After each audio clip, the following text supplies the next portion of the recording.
Hello दोस्तों, कैसे हैं आप सभी लोग। मैं राजकुमार सिंह आप सभी लोगों का बहुत बहुत स्वागत करता हूं। दोस्तों, आरआरबी एलपी का एग्जाम होने वाला है और आप में से बहुत सारे बच्चे ये पूछ रहे थे सर कि एग्जाम को हम किस तरीके से टैकल करें, किन किन चीजों पे ज्यादा ध्यान दें, या हमारी सैलरी कितनी होगी, या हम जोन को चेंज कर पाएंगे कि नहीं। तो इन सारे सवालों के जवाब के लिए मैं और अविनाश सर आज आपके साथ हैं।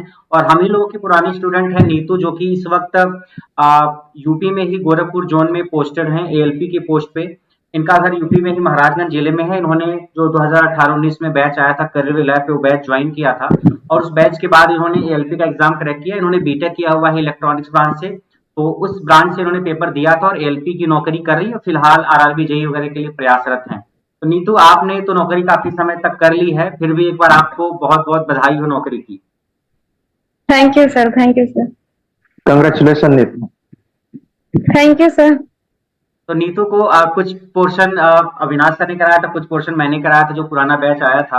नीतू, सवालों का सिलसिला स्टार्ट करते हैं। सबसे पहला सवाल ये है, ये जो नौकरी एएलपी की है, ये लड़कियों के लिए ठीक है या नहीं। कई बार लड़कों के लिए तो नौकरी ठीक रहती है, कई बार शिफ्ट की प्रॉब्लम होती है। क्या अगर कोई लड़की इस जॉब में जाना चाहे एएलपी की नौकरी में, तो उसके लिए ठीक है या नहीं, क्योंकि आप नौकरी कर चुके हो कुछ साल, तो आपको अंदर की जानकारी होगी। सर, आज के टाइम में देखा जाए सर, तो कोई भी नौकरी खराब या अच्छी नहीं है। मतलब मैं यही बोलूंगी कि लड़कियों के लिए ठीक है नौकरी। और मतलब लड़कियों के लिए सेफ्टी है हर जंक्शन पे। जो भी जंक्शन स्टेशन है वहां पे रुकने की व्यवस्था होती है, रनिंग रूम होते हैं जहाँ पे लड़कियां रुक सकती हैं अगर ड्यूटी में कभी लेट हो जाए तो।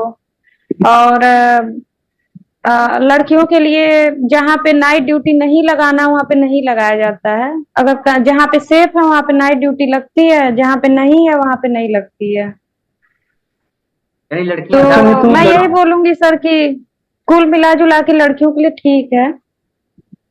लड़कियों के लिए नाइट ड्यूटी फ्रिक्वेंटली लगती है या वोकेशनली लगती है? कभी कभी नहीं, इमरजेंसी में लगती है सर। इमरजेंसी में लगती है, मतलब कि maximum time day time working रहता है। दिन दिन की ड्यूटी रहती है। हम्म। अच्छा, दूसरा सवाल नीतू आपसे ये है, जो बच्चे अक्सर परेशान रहते हैं, आपने कुछ दिन नौकरी कर ली है, बच्चा एएलपी का एग्जाम दे, चाहे रेलवे हम्म। जेई का फॉर्म भरे, फॉर्म बच्चे इस वक्त रेलवे जेई का जी भर रहे सर। हैं, उनको जोन कौन सा सेलेक्ट करना चाहिए? आपका जो एक्सपीरियंस है, क्या उनको अपने घर के आसपास का जोन सेलेक्ट करना चाहिए, या जहाँ पे सीटें ज्यादा है वो वाला सर जोन मैं सेलेक्ट करना चाहिए? एएलपी की बात करूं सर, तो एएलपी के जॉब के लिए हमेशा घर के पास का ही जोन सेलेक्ट करना चाहिए। एएलपी के लिए घर के पास रहना बहुत जरूरी है। मान लीजिए सीटें वहां पे बहुत कम है, तो क्या रिस्क नहीं रहता होगा? मान लीजिए कहीं पे केवल 50 सीटें, कहीं पे तो 500 सीटें। मतलब अपने अपने घर के आसपास का ही सेलेक्ट करना चाहिए। जैसे मैं गोरखपुर से डाली थी, तो मैं एनईआर में मैंने डाला था। मैं एनआर में भी डाल सकती थी, क्योंकि एनआर भी मेरे घर के आसपास ही है। तो इस तरीके से सेलेक्ट करना चाहिए कि हम अपने घर से मिनिमम दूरी पे रहें। आपको अच्छा, नहीं तो अपने घर मान पे, लीजिए कि हाँ। किसी ने किसी दूसरे दूर जोन में डाला और उसका सिलेक्शन हो गया और कुछ हम्म। सालों तक उसने वर्क किया, फिर वो सोचे कि अपने घर के नियर अबाउट जो जोन है उसमें आना अगर चाहे तो क्या वो आ हाँ, सकता आ है या? सकते हैं सर, आ सकते हैं, आ सकते हैं। मतलब उसके लिए कई कंडीशन होते हैं, जैसे स्पाउस बेसिस सबसे स्ट्रांग बेसिस होता है। फिर अच्छा। ऑन रिक्वेस्ट आ सकते हैं। फिर म्यूचुअल ट्रांसफर करा के आ सकते हैं। मतलब म्यूचुअल मतलब कि यहाँ का कोई कैंडिडेट हो जो वहां जाना चाहे, वहां का यहाँ आना चाहे। एक अच्छा होता है अच्छा। ऑन रिक्वेस्ट होता है कि मतलब रिक्वेस्ट हाँ। डाल के। और स्पाउस बेसिस तो सबसे स्ट्रांग मतलब ग्राउंड है आने के लिए। ऑन रिक्वेस्ट में क्या होता है? आ सकते हैं सर, लेकिन थोड़ा टाइम लगता है ऑन रिक्वेस्ट आने में क्या में। होता है? नहीं। ऑन रिक्वेस्ट में सर रिक्वेस्ट डालते हैं, मतलब जो ऑफिसर्स होते हैं उनसे एप्लीकेशन लिख के रिक्वेस्ट करते हैं कि मतलब मेरा घर यहाँ पे है और इस जोन में मतलब अगर जगह हो तो आप मुझे भेज भेज दीजिए, मतलब रिक्वेस्ट करते हैं। वो उनके ऊपर डिपेंड करता है कि मतलब वो भेजना चाह रहे हैं कि नहीं चाह रहे हैं, वहां पे ऑन रिक्वेस्ट वैकेंसी में है तो कि नहीं है। हाँ, मतलब हाँ वही, मतलब कि कंडीशंस अगर फुलफिल होंगे तभी आप ऑन रिक्वेस्ट पर जा हाँ सकते हो। हाँ। जी सर। और म्यूचुअल में क्या होता है कि अगर यहाँ का कोई कैंडिडेट है जो वहां पे जाना चाह रहा है और वहां का यहाँ आना चाह रहा है, तो मतलब इंटरचेंज करना म्यूचुअल में। हम्म। हम्म। और स्पाउस में कि अगर पति या पत्नी में से कोई भी एक यहाँ पे है तो वो रिक्वेस्ट डाल सकता है कि मतलब पास आने के लिए। अच्छा अच्छा, ये तो काफी अच्छी नॉलेज आपने बताई, क्योंकि बच्चे अक्सर यही पूछते हैं, सर अगर हम जोन में सिलेक्शन ले लेंगे तो क्या हम अपने जोन में आ पाएंगे कि नहीं आ पाएंगे। आ और सकते इतना हैं सर, डिटेल, आ सकते हाँ, हैं। अब इतना डिटेल तो वही बता सकता है ना जो ऑलरेडी सिस्टम में हो, जो सिस्टम में नहीं है वो हाँ सर। इतना डिटेल नहीं बता सकता। हम्म। अच्छा नीतू, आपने रेलवे की नौकरी ज्वाइन की, एलपी की पहली ट्रेन कौन सी थी आपकी? सर मेरी पहली ट्रेन गुड्स ट्रेन थी। हाँ। और मतलब मैंने मेरी पहली ड्यूटी गुड्स ट्रेन में ही लगी थी और एएलपी की पहली ड्यूटी गुड्स ट्रेन में ही लगती है। मतलब 2 साल गुड्स ट्रेन में ही चलना पड़ता है, फिर? उसके बाद से पैसेंजर या मेल एक्सप्रेस में चल सकते हैं।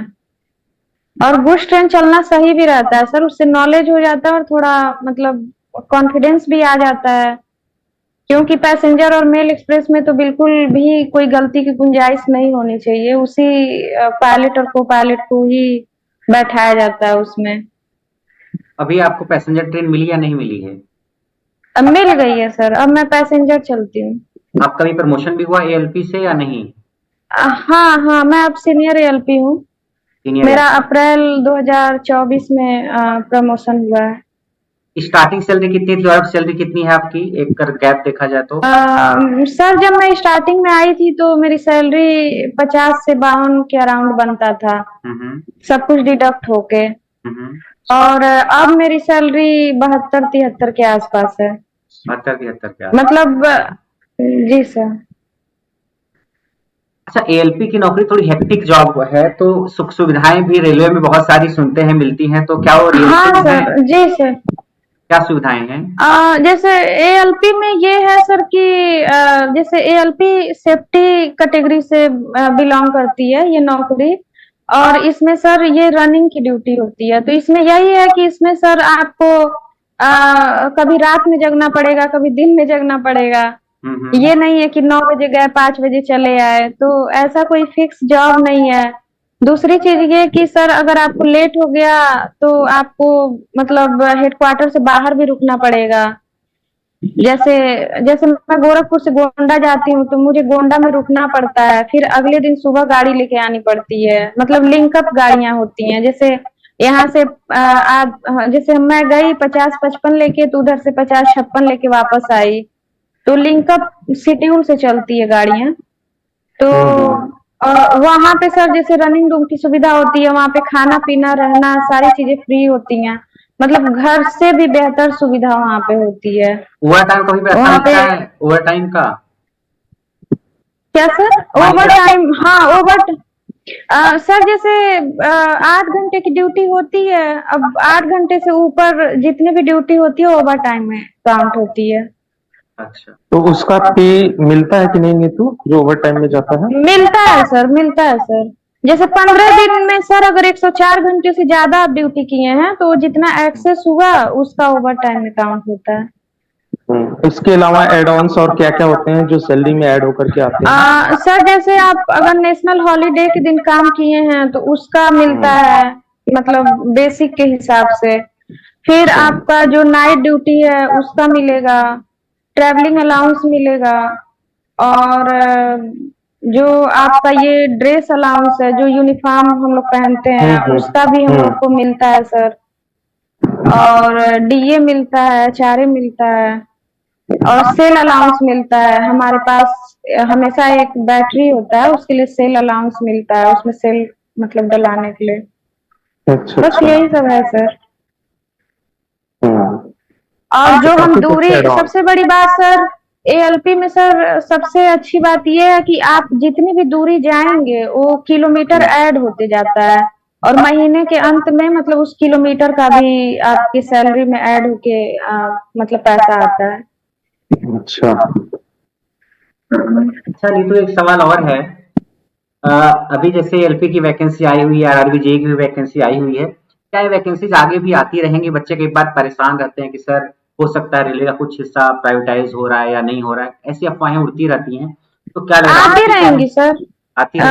एएलपी सर, लोको पायलट की जॉब सर काफी रिस्पॉन्सिबल जॉब होती है, जो मतलब मुझे नहीं लगता कि आगे इस पे कोई प्रभाव पड़ेगा इसकी वैकेंसी पे, रेलवे के प्राइवेटाइजेशन होने से। और मतलब एएलपी की वैकेंसी लगातार आती रहेंगी। वो अलग बात है कि इस बार थोड़ा लंबा गैप हो गया था, रेलवे ने कहा है कि आगे लेकिन से हर सर साल वैकेंसी आती रहेंगी। निकालेंगे। हाँ हाँ, कैलेंडर जारी हुआ है कि वो हर साल देंगे वैकेंसी। अच्छा, कई बार जब कोई बच्चा फ्रेश तैयारी स्टार्ट करता है नीतू एएलपी के लिए, तो उसको नॉन टेक भी पढ़ना है, maths, reasoning, physics, chemistry, bio, engineering, drawing, trade, तो उसको कैसे मैनेज करना चाहिए? आपने कैसे मैनेज किया कि ट्रेड है जो कि क्वालिफाइंग नेचर का है, नॉन टेक भी है, उसको पहले किस सब्जेक्ट को टैकल करना चाहिए, किसको ज्यादा वेटेज रखना चाहिए तैयारी के दौरान? सर मैंने सबसे पहले सिलेबस देखा था। सिलेबस में था कि मतलब जो नॉन टेक्निकल सब्जेक्ट था और टेक्निकल सब्जेक्ट था, तो टेक्निकल के लिए मैंने लूसेंट से पढ़ाई की थी और करियर व्हील को फॉलो किया था। फिर मैंने प्रीवियस ईयर लगा के मॉक टेस्ट सॉल्व किया था। रिसेंट और जो टेक्निकल आती है क्या? नहीं नहीं, जैसे नॉन टेक की बात कर अच्छा, रही नॉन हूँ। टेक के लिए। अच्छा। और टेक्निकल के लिए तो सर मैंने मतलब टोटली करियर व्हील को ही फॉलो किया था। उसका मैंने नोट्स बनाया था और प्रीवियस ईयर का पेपर जेबी गुप्ता और वो यूथ पब्लिकेशन की जो बुक थी उसे ही सॉल्व किया था। और बाकी मॉक टेस्ट लगाया था। तो अच्छा नहीं। उसमें सर मैंने, हाँ, बोलिए, आप कंप्लीट करिए उसमें स्टेटमेंट। सर मैंने यही देखा था कि मतलब सर मैंने हर सब्जेक्ट को समय दिया था। जैसे जो सब्जेक्ट मेरा गलत हो रहा था मॉक टेस्ट में, उसको मैं बार बार पढ़ रही थी। और टेक्निकल पे मैंने ज्यादा फोकस किया था, क्योंकि टेक्निकल में सर पास होना बहुत जरूरी होता है। अगर टेक्निकल हम नहीं पास हो पाए तो फिर पूरा रिजल्ट ही मतलब फेल माना जाता है। अच्छा नहीं, तो जब आप टेक्निकल का पेपर दी थी एएलपी के लिए, तो आपने कैरियर व्हील को ही ज्वाइन किया था? आप जैसा बोले कि पूरा टेक्निकल आपने कैरियर व्हील से ही पढ़ा था, तो पेपर देते समय आप कितना कंफर्टेबल थी पेपर में? मतलब कि क्वेश्चंस का जो लेवल था और कैरियर व्हील में जो पढ़ाया गया था, कंटेंट दिया गया था, सर उनमें करियर क्या? व्हील में बहुत पढ़ाया गया था। करियर व्हील में काफी अच्छा पढ़ाया गया था। पेपर बहुत हल्का आया था उस हिसाब से, जिस हिसाब से पढ़ाया गया था। क्योंकि मैंने आरआरबी जेई का बैच ज्वाइन किया था, तो मुझे उस हिसाब से मैंने पढ़ा भी था और पढ़ाया भी गया था। और एएलपी का पेपर बहुत बेसिक पूछा था, टेक्निकल। जब आपने बैच ज्वाइन किया था तब आरआरबी जेई का ही बैच चला करता था, तब एएलपी के बैचेज नहीं आया करते, तब एएलपी के अलग बैचेज आते हैं, हाँ हाँ आरआरबी के हाँ अलग बैचेज सर, आया करते जी सर। क्योंकि आरआरबी जेई में भी सर मेरा सिलेक्शन हो गया था, प्रीलिम में हो गया था, मेंस में मेरा 0.3 मार्क्स से नहीं हुआ था। हैं। क्योंकि 0.3? सर वो प्री 0.3, क्योंकि सर प्रीलिम और मेंस के बीच में सर समय बहुत कम दिया गया था। और उस बीच ये भी था कि पेपर टलेगा टलेगा, इस चक्कर में सर कोर्स भी एकदम एंड टाइम तक चला गया था कंप्लीट होते होते। सर अगर आपको याद हो रूमर्स, तो। हम रूमर्स उड़े थे हाँ, कि तो शायद पेपर 15 सर दिन के अब हाँ वो पोस्टपोन शायद हुआ मिला नहीं था। था। 15 ही दिन मिला था। और हम्म। जबकि ये हो रहा था कि पेपर थोड़ा पोस्टपोन होगा, उस हिसाब से सिलेबस सर थोड़ा मतलब एग्जाम के 3-4 दिन पहले ही ओवर हुआ था वो। कौन सा जोन आपने भरा था उसने रेलवे के लिए? हाँ सर, रेलवे में जेई में कौन सा जोन भरा था आपने? गोरखपुर डाला था सर। अच्छा, गोरखपुर ही डाला था उसमें भी। हाँ सर। हाँ मीना सर, पूछिए, कुछ पूछ रहे हैं आप? नहीं, कुछ पूछ नहीं रहा था, यही कि उस समय टायर 1 का रिजल्ट आया और साथ के साथ नेक्स्ट डे नोटिफिकेशन आ गया टायर 2 के लिए। हाँ हाँ, वो और काफी ऐसी उम्मीद नहीं लगाई मतलब जा रही, हाँ, ऐसा उम्मीद नहीं लगाया जा रहा था कि इतनी जल्दी एग्जाम हो जाएगा। और इस चक्कर में बच्चों के बहुत सारे बच्चे थे जिनको बहुत प्रॉब्लम हुई थी, और बॉर्डर लाइन पर जाकर मैक्सिमम बच्चे उस समय फंसे थे। बस वही, उसी में मैं भी सर, मेरा भी नहीं हुआ 0.3 मार्क्स से। कोई बात नहीं, नीतू आप मतलब रेलवे और में, हाँ नीतू रेलवे में घुस गई है, नहीं जेई बन करके एएलपी बन करके अब तो सीनियर एएलपी हो गई है। इस बार जेई का एग्जाम आप दीजिए, हो सकता है आपका जेई में इस बार हो जाए। अच्छा नीतू, एक अच्छा, सवाल है। इंटरनल भी तो होता है ना नीतू? जी सर, इंटरनल होता है। हाँ, तो उसका क्या प्रोसेस रहता है? कितने साल की ड्यूटी आप करते हो जो आप इंटरनल दे सकते हो, और किस किस डिपार्टमेंट में जा सर सकते हैं? इंटरनल से सर हम जीडीसी और एलडीसी में फॉर्म डाल सकते हैं, अच्छा। और जीडीसी सर डाल के हम जेई बन सकते हैं, गुड्स गार्ड बन सकते हैं। तो मतलब अपना जो मेरा जो ग्रेड पे है उससे हाई लेवल पे जा सकते हैं। अच्छा। मतलब मेरा अच्छा। सेफ्टी कैटेगरी है तो नॉन सेफ्टी कैटेगरी में जा सकते हैं अपने से मतलब हाई लेवल पे। जैसे जेई का 4200 ग्रेड पे है तो मैं अपना उस पे स्विच कर सकती हूँ एग्जाम देके। अच्छा, नहीं तो ये बताइए कि इसमें कुछ जॉब का क्राइटेरिया रहता है कि आप इतने सालों तक ही जॉब किए रहोगे मिनिमम, तभी आप एग्जाम दे सकते हो, या कोई भी 3 अगर साल एंट्री सर, किया? 3 3 साल साल। होता है। जी अच्छा, सर। 3 साल का होता है मिनिमम। हम्म। हाँ, तो मैं बच्चों और को ये बताऊँ इंटरनल कि हाँ, वैकेंसी, इंटरनल वैकेंसी हर साल आती है या 2-3 साल, सर वो 4 साल डिपेंड बाद? करता है, डिपेंड करता है सर कि किस जोन में कब मतलब सीट खाली हुई है। अभी सर अच्छा। मतलब गोरखपुर जोन में आई हुई थी इंटरनल हम्म वैकेंसी। तो हम्म वो डिपेंड करता है कि कब मतलब किस जोन में कौन सी वैकेंसी कब खाली हो रही है। हम्म वैसे नियम तो है सर कि हर साल आए, लेकिन डिपेंड करता है मतलब। यानी नहीं तो 3 साल आपने सर्विस की है, उसके बाद ही आप जीडीसीए के थ्रू आगे जा सकते हो। अगर कोई बच्चा 6 महीने हम्म। नौकरी किया तो फॉर्म नहीं भर सकता हो इंटरनल एग्जाम के लिए। नहीं नहीं नहीं।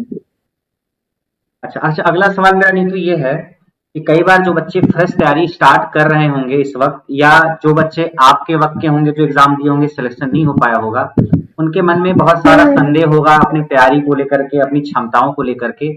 उनके लिए आपका हम्म क्या हम्म कहना है? हम्म। क्या कहना है आपका? सर मैं यही बोलूंगी कि मेहनत कभी बेकार नहीं जाता है। अगर हम बैठ के 6 घंटा 7 घंटा पढ़ रहे हैं तो वो मतलब हमें मतलब स्ट्रांग ही बना रहा है। और सर अगर हम निरंतर मतलब फुल्ली डेडिकेशन से, पेशेंस से अगर हम पढ़ाई कर रहे हैं अपने सिलेबस को ध्यान में रखते हुए, तो सर हमारा एग्जाम जरूर क्वालिफाई होगा। और हमें हमेशा निगेटिव थॉट से बच के रहना चाहिए।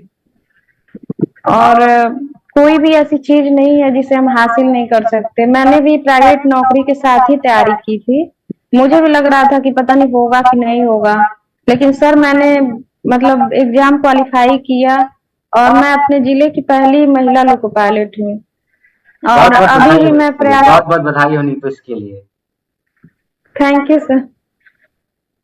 सर अभी भी मैं प्रयासरत हूँ कि मेरा मतलब क्लास ए लेवल की नौकरी लग जाए। मतलब मैं मतलब इस तरीके से पढ़ाई कर रही हूँ। क्लास ए लेवल में किस डिपार्टमेंट में, रेलवे में ही जाना है या फिर किसी और में?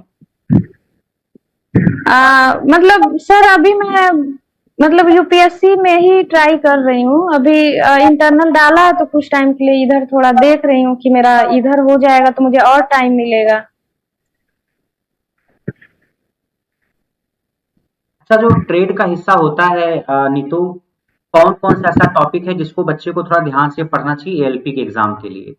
आपने कैसे, जैसे आपने शायद इलेक्ट्रॉनिक अ, मैकेनिक ट्रेड सेलेक्ट की होगी, जी सर। तो इलेक्ट्रॉनिक मैकेनिक टेक्निकल में ट्रेड के। Sir digital digital digital communication पे ध्यान देना चाहिए, डिजिटल इलेक्ट्रॉनिक्स पे ध्यान देना चाहिए, कम्युनिकेशन का पार्ट ध्यान दें।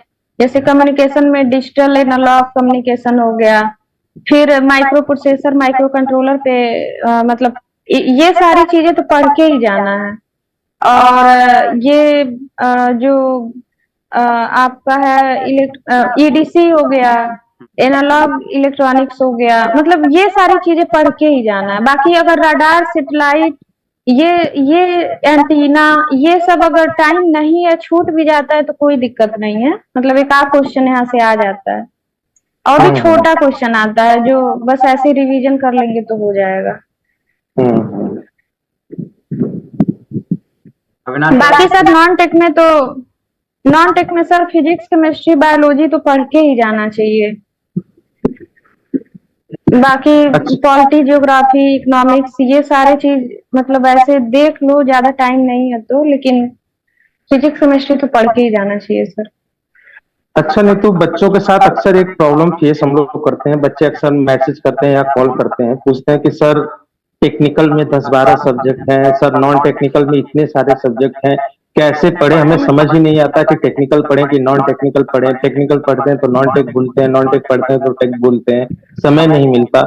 तो इस केस में आप क्या कहना चाहोगे, कैसे बैलेंस बनाना चाहिए? सर बैलेंस्ड पढ़ाई करनी चाहिए। जैसे मतलब ये नहीं सोचना चाहिए कि इसमें इतना सब्जेक्ट है, इसमें इतना सब्जेक्ट है, मतलब बांट के पढ़ना चाहिए। जैसे आज डिजिटल पढ़ लिए, 3 दिन तक डिजिटल पढ़ के अपना कंप्लीट कर लेना चाहिए। फिर अपना टेक्निकल बीच बीच में, मतलब डेली, नॉन टेक्निकल तो डेली पढ़ना ही चाहिए। और टेक्निकल में सर सब्जेक्ट बांट लेना चाहिए कि इस सब्जेक्ट को हम 3 दिन में कंप्लीट कर देंगे, उसके बाद से फिर अगले सब्जेक्ट को 3 दिन में कंप्लीट, माइक्रो प्रोसेसर 3 दिन में कंप्लीट कर दो। मतलब टेक्निकल को बांट लेना चाहिए और नॉन टेक्निकल को भी प्रतिदिन, आज फिजिक्स कंप्लीट कर लिया, कल केमिस्ट्री कंप्लीट कर लें, मतलब इस तरीके से पढ़ना चाहिए। और मॉक टेस्ट लगाना चाहिए अपने, मतलब जो भी पढ़े हैं उसको जांचने के लिए कि हम क्या पढ़ रहे हैं, दिमाग में घुस रहा है कि नहीं घुस रहा है, उस वे में पढ़ाई हो रही है। मतलब इसलिए मॉक टेस्ट लगाना बहुत जरूरी है। मीन्स आप कहना चाहते हो कि अगर जो बच्चा प्रिपरेशन कर रहा है उसको मॉक टेस्ट देना चाहिए और मैक्सिमम मॉक लेवल टेस्ट पर देना चाहिए, मैक्सिमम लेवल पे देना चाहिए। उसका सोल्यूशन भी देखना चाहिए कि क्या दिया है, गलत हो गया या नंबर कम आ रहे हैं तो परेशान नहीं होना चाहिए। एट द एंड अगर निरंतर हम लगा रहे हैं मॉक टेस्ट और पढ़ाई कर रहे हैं तो एग्जाम में पेपर अच्छा ही होता है।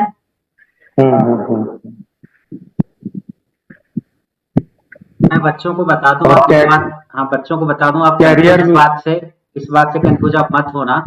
नीतू ने इलेक्ट्रॉनिक्स ब्रांच से बीटेक किया था, इनकी ट्रेड इलेक्ट्रॉनिक मैकेनिक थी। कहीं इलेक्ट्रीशियन वाले कम्युनिकेशन, माइक्रो प्रोसेसर, नहीं नहीं नहीं नहीं, उससे नहीं कोई मतलब है। हाँ हाँ, तो इलेक्ट्रीशियन का सिलेबस अलग है, इलेक्ट्रॉनिक मैकेनिक का सिलेबस अलग। हाँ कुछ हिस्सा दोनों में कॉमन जरूर है। नीतू की ट्रेड इलेक्ट्रॉनिक मैकेनिक थी, इससे उन्होंने एलपी के लिए अप्लाई किया था। कहीं बच्चा इलेक्ट्रीशियन का सारा कम्युनिकेशन और राडार सैटेलाइट का पढ़ना स्टार्ट कर दे। नीतू इलेक्ट्रॉनिक्स से है और इन्होंने इलेक्ट्रॉनिक मैकेनिक ट्रेड से फॉर्म भरा था और उसी से एलपी के एग्जाम को क्रैक किया। अच्छा, मन आपका खुश है नीतू एग्जाम में क्रैक करके, नौकरी करके, या फिर है थोड़ी कमी सी? चांस खत्म सा हो गया? नहीं कोई कमी नहीं है सर, मैं खुश हूँ। मैं अपने नौकरी से सर खुश हूँ, बस मैं और आगे बढ़ने की कोशिश कर रही हूँ। कोई भी चीज मिलने के बाद ना उसका जो चार्म है, उसकी खुशी थोड़ी कम सी हो जाती है कि हाँ अब तुम मिल ही गया, अब आगे कुछ देखते हैं, ऐसा तो नहीं है? नहीं नहीं, ऐसा नहीं है सर। मैं मतलब होता है ना कि अपने अपने जॉब से, अपने काम से प्यार करना चाहिए। ये अलग बात है कि मैं मतलब उस चीज से बहुत आगे जाना चाहती हूँ। अब बस इसी के प्रयास में हूँ बस। अच्छा, कई बार टारगेट तो हमेशा रखना चाहिए आगे का, हमेशा टारगेट आगे का रखना चाहिए। हाँ, अच्छा कई बार अगर मैं बस इतने पे ही सिमट जाऊंगी सर तो फिर मतलब इतने पे ही सिमट जाऊंगी तो फिर ये हो जाएगा ना कि बस ठीक है, जो हो गया, जो मिल गया बस हो गया। जैसे अब्दुल कलाम भी बोले हैं कि अगर आपको सक्सेस मिलती है तो आप उतने पे ही मत रुकिए, उसके आगे जाने की प्रयास करिए। अगर आप उतने पे ही रुक जाते हैं तो आपकी सफलता बाई चांस कहलाएगी, मतलब क्यों तो बाई चांस मिल गई। सही बात। नीतू, कई बार जब बच्चा किसी और डिपार्टमेंट में जाना चाहता है तो लोग ये सोचते हैं कि इस डिपार्टमेंट के थ्रू उनको क्या बेनिफिट मिल सकता है। जब कोई बच्चा रेलवे में जेई बनना चाहता है या एलपी जब बनना चाहता है तो लोग पूछते हैं चलो ठीक है तुम जाओ, बस कभी जरूरत पड़ेगी तो हमारा टिकट कंफर्म करा देना। तो मैं पूछना चाहता हूँ कि जो एम्प्लॉइज रेलवे के हैं, चाहे एलपी हो चाहे जेई हो, क्या डिपार्टमेंट में काम करने वाले लोगों के लिए स्पेशल प्रोविजन है कि वेटिंग टिकट को कंफर्म करा पाए? क्योंकि बच्चा ये अगर करा पाएगा शायद इसका ओहदा बस और अपने आसपास सोसाइटी में बढ़ जाए कि ठीक है मैं रेलवे में जा रहा हूँ, आपका टिकट कंफर्म नहीं पाएगा मैं करवा दूंगा। ऐसा कुछ प्रोविजन है? ये बेसिक प्रॉब्लम नहीं सर, वो जैसे सर लोको पायलट की जो पोस्ट होती है सर, वो ट्रेन ऑपरेटिंग की होती है।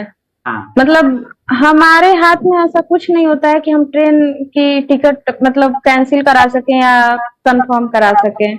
हाँ, ये जरूर हम लोग करा सकते हैं कि भाई मतलब टीटी से बोल के उस मतलब बंदे को बिठा सकते हैं, अपना आई कार्ड मतलब फोटो दे सकते हैं कि भाई आप बोल दीजिएगा कि मतलब फला लोको पायलट ने मुझे बिठाया है, या ये मेरे घर के हैं, या मेरा इनसे ये रिलेशन है, मतलब ये बोल सकते हैं। बाकी अब वो प्रोविजन खत्म हो गया कि हम लोग अपने बेसिस पे टिकट कंफर्म करा दें। मतलब एम्प्लॉय कोड वोड अब ऐसा कोई सारी सिस्टम चीजें नहीं? अब नहीं नहीं, बस हम लोग अपना आई कार्ड दे के बिठा सकते हैं और टीटी मान भी जाते हैं सर। अब सारी चीजें ऑनलाइन हो गई है ना, ऑफलाइन होती थी तो बात बन जाती थी। यानी कोई बात नहीं, आपका नाम लेकर के या घर में कोई है तो उसका नाम लेकर के घर पर या थोड़ा बहुत हाँ देर को बिठा हाँ सकते हैं। हाँ, ये हो सकता है जी सर।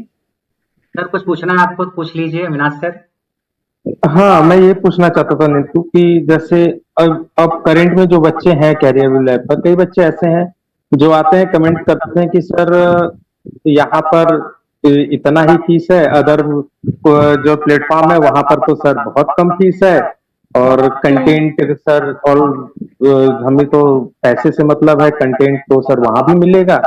तो ये ऐसे बच्चों के बारे के लिए आप क्या कहोगे फिर, क्या सर सजेस्ट? देखिए, कंटेंट तो बहुत जगह बहुत सी मिलती हैं, लेकिन सर मतलब कोरिलेट होके कहाँ पे कंटेंट मिल रही है, मतलब कि जिस एग्जाम की हम तैयारी कर रहे हैं। मुझे तो ऐसा लगता है कि करियर विल बेहतर मतलब कंटेंट कहीं भी नहीं मिलेगा।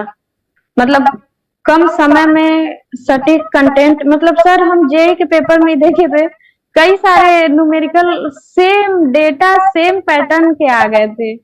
जैसे लग रहा था कि जो पढ़ाया गया था वही उसी से पेपर ही बना है।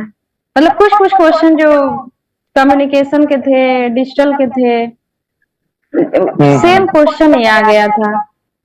तो सर मतलब फीस मुझे नहीं लगता ज्यादा है, अगर पढ़ाई सही हो रही है तो फीस तो हम एक बार पे करते हैं, वो तो हम हमारे लिए एक इन्वेस्टमेंट की तरह है।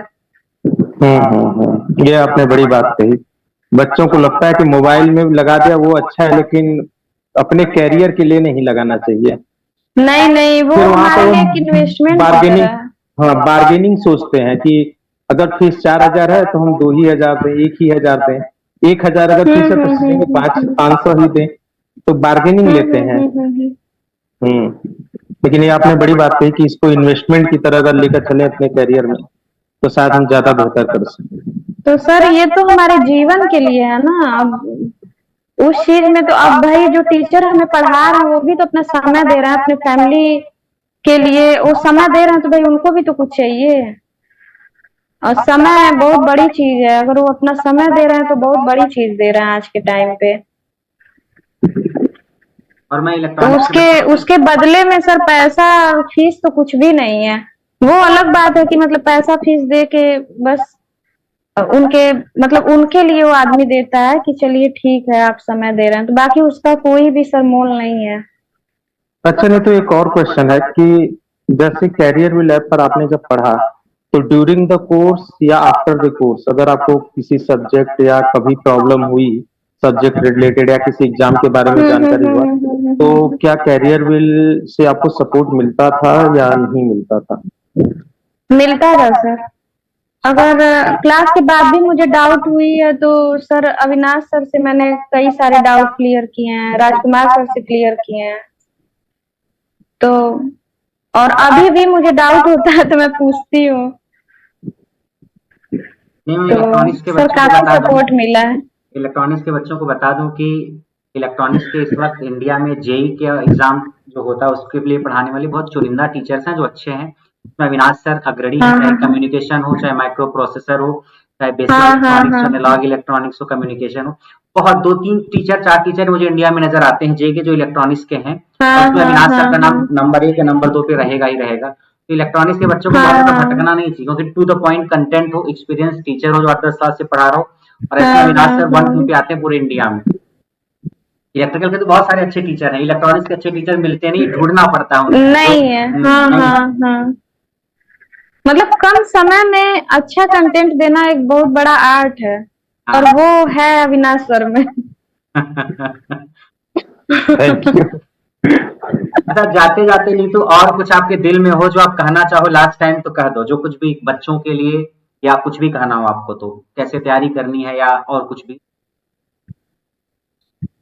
सर मैं यही बोलूंगी बच्चों से, जो बच्चे एलपी का पेपर देने वाले हैं, सर मतलब कॉन्टिन्यूअस स्टडी करें सिलेबस को देखते हुए, और पूरे डेडिकेशन और पेशेंस से करें। ये ना सोचें कि मेरा होगा कि नहीं होगा, उन्हीं बच्चों का होगा जो लगातार पढ़ेंगे। और अपनी तैयारी को आंकने के लिए मतलब मॉक टेस्ट तो जरूर दें। और किसी भी कोचिंग को अगर वो ज्वाइन कर रहे हैं तो मतलब विश्वास रख के उस टीचर से पढ़ाई करें और बार बार मतलब उस जो भी वो पढ़ा रहे हैं उसका नोट्स बनाए और रिवाइज करें। रिवीजन बहुत जरूरी है। अगर हम रिवीजन बार बार करेंगे तो हमें अलग अलग बातें समझ आएंगी, मतलब जो एक दो बार पढ़ने से नहीं समझ आती हैं। तो बस मैं यही चीज बोलूंगी बच्चों से कि अच्छे से मतलब फोकस्ड होकर पढ़ाई करें जिस भी एग्जाम की तैयारी कर रहे हैं।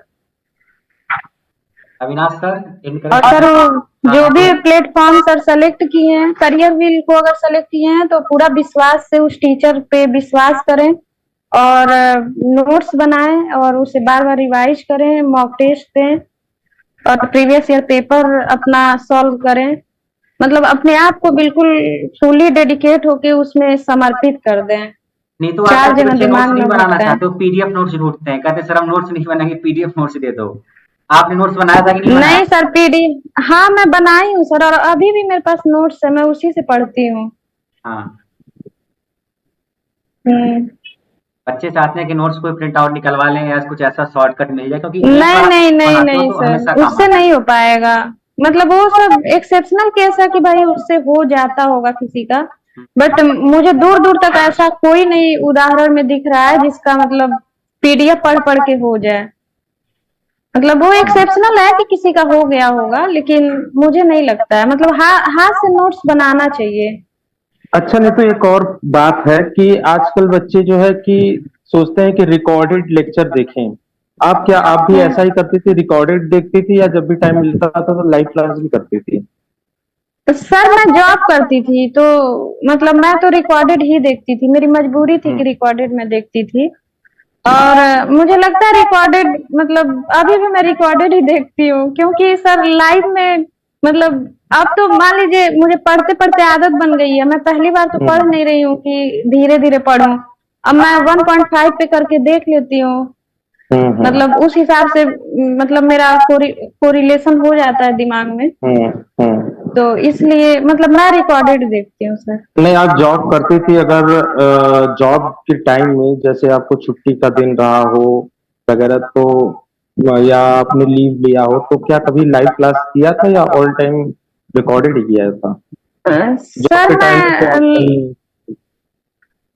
सर जब कभी किसी टॉपिक में मेरा मतलब डाउट रहता है तो मैं लाइव देख लेती हाँ। थी, डाउट पूछने के लिए, क्योंकि लाइव देखने में सर वो डाउट भी क्लियर हो जाता है। और जो बच्चे कोई क्वेश्चन पूछते हैं सेम डाउट अपना भी हो जाता है कभी कभी, तो उससे वो क्लियर हम्म। हो जाता है साथ के साथ। हाँ। बाकी मतलब मुझे कोई दिक्कत नहीं रहती थी रिकॉर्डेड भी देखने में। हम्म। हम्म।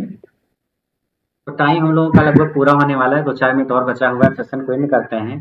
तो नीतू आप आई, आपने अपने अनुभव हमारे बच्चों के साथ साझा किए, इसके लिए बहुत बहुत धन्यवाद। और हम और अविनाश सर और सभी लोग उम्मीद करेंगे कि आप इस बार आरआरबी जेई में सेलेक्ट होकर के जेई बन करके दोबारा अपनी तैयारी की स्थिति हाँ, को शेयर करो।